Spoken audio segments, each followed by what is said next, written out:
কিরে, কেমন আছো? Good good. তুই যে ইংলিশ বলতেছিস, বাহ। Yes yes. আরে বাবা, তাই নাকি? তাহলে ক।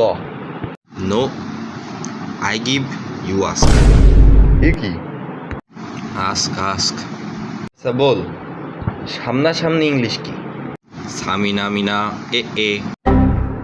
বল, দুইজন একসাথে হাঁটতিছে। ওয়াকা ওয়াকা এ এ।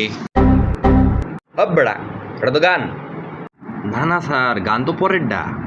হ্যাঁ, আকাশেতে লক্ষ তারা। Twinkle twinkle little star. আর শালা, মালিশ স্যার, মালিশ। হ্যাঁ, এই কিসের মালিশ? বেড়া। না না স্যার, মানে ওই আরবিতে সরি বললাম আর কি। আরে বাবা, আরবিও পারো? আচ্ছা বল, ডাক্তার আসার আগে রোগীটা মরে গেল। স্যার, ডাক্তার আগে কি করেছে তা তো জানি না, কিন্তু পরে কি করেছে তা বলতে পারি। তুমি তাই বল। ইন্না লিল্লাহি ওয়া ইন্না ইলাইহি রাজিউন।